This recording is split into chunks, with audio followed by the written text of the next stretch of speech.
Alright guys, what's going on? It is Kirava here and welcome to the No Man's Sky review that I meant to do last week but I didn't have time. So anyway, here we are. Now I've only got 7 minutes of gameplay saved to my SSD and I have returned the game to Amazon, so I can't get any more, so I'm going to have to condense this down into 7 minutes of gameplay. Now what you're going to be seeing is just me flying around. I think there's a space battle.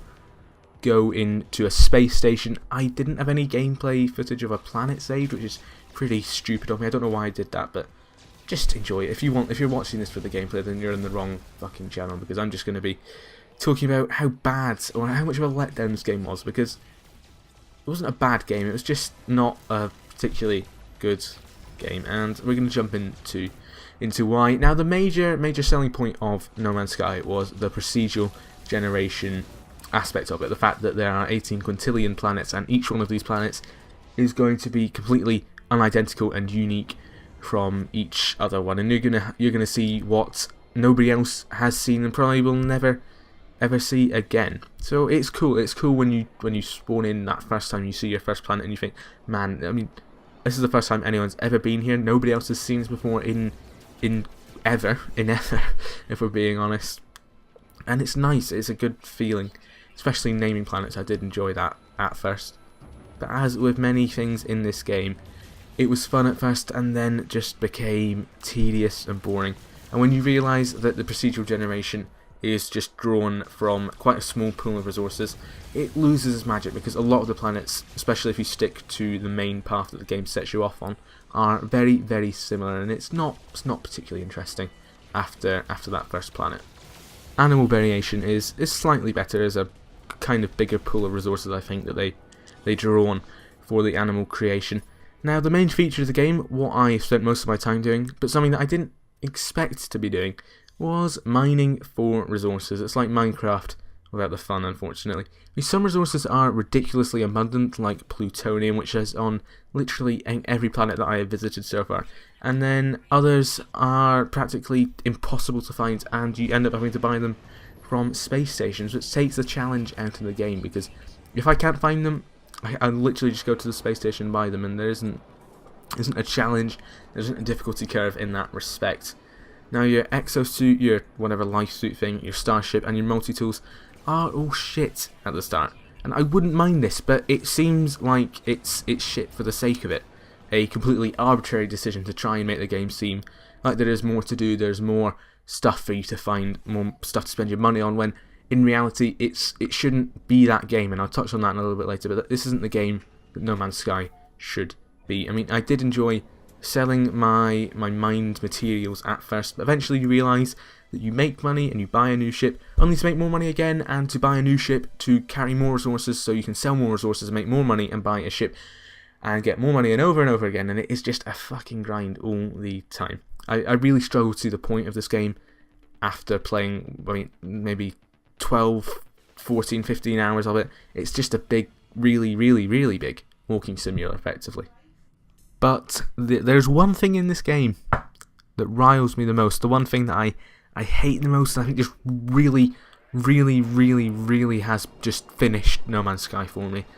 And that is the Sentinels, possibly the worst gameplay element ever made in this universe and the No Man's Sky universe. Why are they here? What are they doing? I have no idea, and I doubt that No Man's Sky developers have any idea either. Seriously, they ruin the peaceful atmosphere of this game. In fact, when I try to fight more than 2 at a time, it actually crashes my PS4. Like, physically, the game just cannot run me fighting more than 2 Sentinels at a time. And it shows that Hello Games could possibly have spent more time working on the game than contributing to the hype culture, but that's for another video. There isn't a story to the game. You can follow the Atlas path, but I gave up on that because I had no clue what it was doing and what the point was, because I don't think it was taking me to the centre. If you have to follow the Atlas path, let me know down below what the hell it is all about. I just didn't have the patience to sit through that tedious shite, because I knew it wouldn't have a payoff. The same for anything you do in this game. Every single gameplay element doesn't have a satisfying or conclusive payoff at the end of the cycle. For example, getting to the centre of the galaxy. Now, supposedly there's going to be a massive secret there, a kind of reward for spending 25 hours of your life on the game.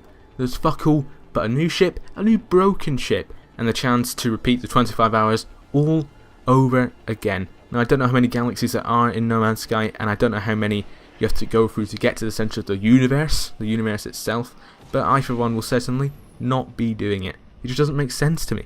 Why are all these planets empty?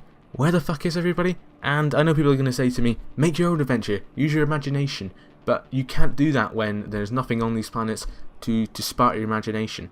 There's no meaningful interaction with other players, there is no base building, there is no meaningful trading system, there's nothing in this game that makes it worthwhile, or that can make you want to create your own story. There's a difference between creating a universe with enough lore to be able to make your own stories, and then there's the universe created by the apparent laziness of Hello Games.